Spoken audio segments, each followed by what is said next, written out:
نحمد و نصلی علی رسول الکریم ما بعد اعوذ باللہ من الشیطان الرجیم بسم اللہ الرحمن الرحیم حامیم تنزیل الکتاب من اللہ العزیز الحکیم ان فی السماوات والارض لآیات للمؤمنین وفی خلقکم وما یبث من دابۃ آیات لقوم یوقنون واختلاف اللیل والنہار وما انزل اللہ من السماء من رزق فأحیا بہ الارض بعد موتها وتصریف الریاح آیات لقوم یعقلون تلک آیات اللہ نتلوها علیک بالحق فبأی حدیث بعد اللہ وآیاتہ یؤمنون ویل لکل افاک اثیم یسمع آیات اللہ تتلی علیہ ثم یصر مستکبرا کأن لم یسمعها فبشرہ بعذاب علیم وَإِذَا عَلِمَ مِنْ آيَاتِنَا شَيْئًا اتَّخَذَهَا هُزُوًا أُولَئِكَ لَهُمْ عَذَابٌ مُّهِينٌ مِّن وَرَائِهِمْ جَهَنَّمُ وَلَا يُغْنِي عَنْهُم مَّا كَسَبُوا شَيْئًا وَلَا مَا اتَّخَذُوا مِن دُونِ اللَّهِ أَوْلِيَاءَ وَلَهُمْ عَذَابٌ عَظِيمٌ هَٰذَا هُدًى والذین کفروا بآیات ربہم لہم عذاب من رجز علیم۔ ابھی آپ نے سورہ جاثیہ کی آیت 1 سے 11 کی تلاوت سماعت فرمائی۔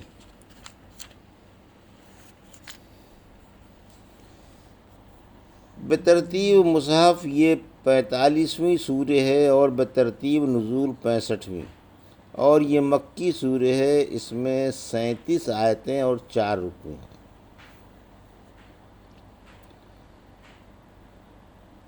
اب اس کا ترجمہ اور تفسیر اس طرح ہے۔ بسم اللہ الرحمن الرحیم۔ حامیم آیت 1 تنزیل الکتاب من اللہ العزیز الحکیم۔ آیت 2 ان فی السماوات والارض لآیات للمؤمنین۔ آیت 3 وفی خلقکم وما یبث من دابۃ آیات لقوم یوقنون۔ آیت 4 واختلاف اللیل والنہار وما انزل اللہ من السماء من رزق فأحیا بہ الارض بعد موتها وتصریف الریاح آیات لقوم یعقلون۔ آیت 5 ترجمہ۔ شروع کرتا ہوں میں ساتھ نام اللہ بخشش کرنے والے مہربان کے۔ حامیم کے معنی تو اللہ ہی جانتا ہے۔ یہ کتاب اللہ کی طرف سے جو سب پر غالب اور بڑی حکمت والا ہے اتری ہے۔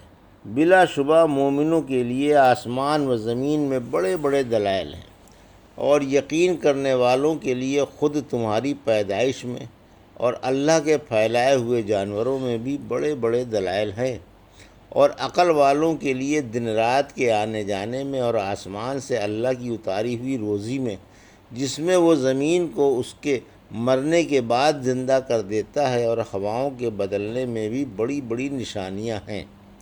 یہ تھا ترجمہ سورہ جاثیہ کی آیت 1 سے 5 کا۔ تفسیر۔ آیت 1 حامیم یہ حروف مقطعات ہے، اس کا معنی اللہ کو معلوم۔ آیت 2 قرآن خود ساختہ نہیں، یعنی یہ کلام پاک محمد صلی اللہ علیہ وسلم کا خود ساختہ نہیں ہے، بلکہ اللہ نے اتارا ہے جو سب پر غالب ہے۔ کوئی اس کی مرضی کے خلاف کلام گڑھ کر پیش نہیں کر سکتا۔ جھوٹوں اور کذابوں کی پول جلدی ہی کھل جاتی ہے، اور وہ بڑی حکمت والا بھی ہے جس کا ہر کام حکمت سے لبریز ہوتا ہے۔ آیت 3، 4 اور 5 اللہ کی نشانیوں میں غور کرنے کا حکم، یعنی ہماری نشانیوں میں غور فکر کرو، ہماری نعمتوں کو جانو اور ان کی قدر پہچانو، پھر ان کا شکر ادا کرو۔ ذرا سوچو تو صحیح کہ اللہ کی قدرت کتنی عظیم ہے۔ جس نے نہ صرف زمین و آسمان بلکہ طرح طرح کی چیزیں پیدا کیں، جاندار بے جان اعلیٰ ادنیٰ سب اسی کے پیدا کیے ہوئے ہیں۔ سمندری جانداروں کا بھی وہی خالق ہے۔ دن رات کا بدلنا، صبح شام کا آنا جانا، نور و ظلمت کا الٹ پھیر، سب اسی کے قدرت کے کرشمے ہیں۔ بوقت ضرورت ایک اندازے کے ساتھ وہی آسمان سے باران رحمت نازل فرماتا ہے۔ یہاں رزق کا اطلاق بارش پر کیا گیا، کیونکہ بارش رزق کا سبب ہے۔ کبھی مسبب بول کر سبب مراد لے لیا جاتا ہے، جو مجازی کی قسم ہے۔ مردہ زمین بارش کے بعد زندہ ہو جاتی ہے، خشک زمین بارش کے بعد سبزی اور پھل پھول سے لہلانے لگتی ہے۔ ہوائیں اسی کے اختیار میں ہیں، وہی کبھی پوروا، کبھی پچھوا، کبھی شمالی، کبھی جنوبی، کبھی خشک اور کبھی تر ہوائیں چلاتا ہے۔ کچھ ہوائیں بادلوں کو پانی سے بھر دیتی ہیں، کچھ ان کا پانی نچوڑ دیتی ہیں اور کچھ روح کی غذا بن جاتی ہیں۔ علاوہ ازیں اور بھی ان کے بہت سے فوائد ہیں، غرض یہ کہ سب ہوائیں اسی کے حکم سے چلتی ہیں۔ ہے کوئی ایسی قدرت والا اور ایسا فیاض؟ نہیں اور ہرگز نہیں۔ ان چیزوں میں سے ہر ایک چیز اس کی معرفت اور اس کا وجود بتاتی ہے۔ اسی لیے فرمایا، ارباب ایمان و یقین کے لیے اور اصحاب دانش کے لیے بڑی بڑی نشانیاں ہیں۔ پہلے ایمان والے، پھر یقین والے اور پھر عقل والے۔ فرمایا یہ ایک اچھی حالت سے دوسری اعلیٰ حالت کی طرف ترقی ہے۔ یہی مضمون ان فی خلق السماوات یعنی سورہ بقرہ کی 164 میں ہے۔ تلک آیات اللہ نتلوہا علیک بالحق فبأی حدیث بعد اللہ وآیاتہ یؤمنون۔ آیت 6۔ ویل لکل افاک اثیم۔ آیت 7۔ یسمع آیات اللہ تتلی علیہ ثم یصر مستکبرا کأن لم یسمعها فبشرہ بعذاب علیم۔ آیت 8۔ وَإِذَا عَلِمَ مِنْ آيَاتِنَا شَيْئًا اتَّخَذَهَا هُزُوًا أُولَئِكَ لَهُمْ عَذَابٌ مُّهِينٌ۔ آیت 9۔ مِنْ وَرَائِهِمْ جَهَنَّمُ وَلَا يُغْنِي عَنْهُمْ مَا كَسَبُوا شَيْئًا وَلَا مَا اتَّخَذُوا مِنْ دُونِ اللَّهِ أَوْلِيَاءَ وَلَهُمْ عَذَابٌ عَظِيمٌ۔ آیت 10۔ هَذَا هُدًى والذین کفروا بآیات ربہم لہم عذاب من رجز علیم۔ آیت 11۔ ترجمہ۔ یہ اللہ کی آیتیں ہیں جن کو ہم آپ کو حق کے ساتھ سنا رہے ہیں، پھر اللہ کے اور اس کی آیتوں کے بعد کس بات پر ایمان لائیں گے؟ ہر جھوٹے اور گنہگار پر افسوس ہے جو اللہ کی آیتوں کو جو اس کے سامنے پڑھی جاتی ہیں سنتا ہے، پھر بھی مغرور ہو کر اس طرح پر رہتا ہے جیسے اس نے انہیں سنا ہی نہیں۔ آپ ایسے لوگوں کو درد بھرے عذاب کی خوشخبری سنا دیجیے، اور یہ جب ہماری کسی آیت کا علم حاصل کر لیتا ہے تو اسے مذاق میں اڑاتا ہے۔ ایسے ہی لوگوں کے لیے رسوا کر دینے والا عذاب ہے۔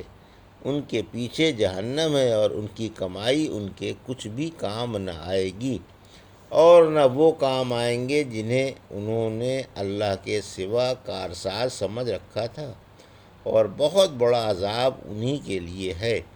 یہ قرآن ہدایت ہے، اور جنہوں نے اپنے مالک کی آیتوں کا انکار کیا انہی کے لیے بہت ہی سخت اور دردناک عذاب ہے۔ یہ تھا ترجمہ آیت 6 سے 11 کا۔ اب تفسیر۔ آیت 6۔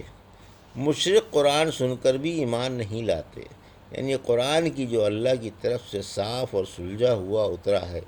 آپ کے سامنے آیتیں پڑھی جاتی ہیں جن کو یہ سننے کے باوجود نہیں سنتے اور ان پر عمل کرنے سے کتراتے ہیں، تو پھر بھلا یہ کس چیز پر ایمان لائیں گے؟ اللہ کی کتاب کے بعد کون سی ایسی چیز ہے جو ان کے ایمان و یقین کے قابل ہے؟ آیت 7۔ مشرکوں کے لیے ویل کی وعید۔ ان کے لیے ویل ہے، اور ان پر جس قدر بھی افسوس کیا جائے کم ہے، کیونکہ ان کی زبانوں پر جھوٹ، ہاتھوں پر گناہ اور دلوں میں کفر و شرک ہے۔ آیت 8، یعنی یہ قرآن سن کر بھی اس سرکشی اور ہردرمی پر اڑے ہوئے ہیں اور اللہ کی کتاب سن کر سن ہو گئے، جیسا سنا ہی نہیں۔ آپ ان سے فرما دیں کہ قیامت کے دن ایسوں ہی کے لیے دکھ بھرے عذاب ہیں۔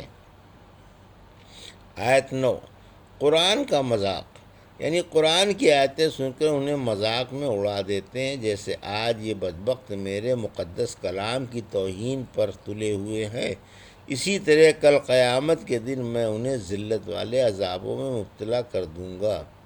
حدیث میں ہے، قرآن لے کر دشمنوں میں نہ جاؤ، کہیں وہ اس کی توہین نہ کریں۔ آیت 10، ذلت والے عذاب کا وعدہ، یعنی ذلت والا عذاب جہنم کا عذاب ہے۔ اس دن ان کے مال و اولاد اور دیوی دیوتا کام نہ آئیں گے اور انہیں جہنم میں بڑے بڑے عذاب سہنے پڑیں گے۔ آیت 11، قرآن سراپا ہدایت ہے، یعنی یہ قرآن تو سرتاسر ہدایت ہے، پھر جو اس کی روشنی سے آنکھیں بند کر لیں گے وہ لامحالہ قہر و ذلت میں اوندھے منہ گریں گے، لہذا قرآن نہ ماننے والوں کے لیے بڑے دکھ بھرے عذاب ہیں۔ یہ تھا سورہ جاثیہ کی آیت 1 سے 11 کا ترجمہ اور تفسیر جو بھی آپ نے سماعت فرمائی۔ بارک اللہ لی و لکم فی القرآن، نفعنا ایاکم بآیات الذکر الحکیم۔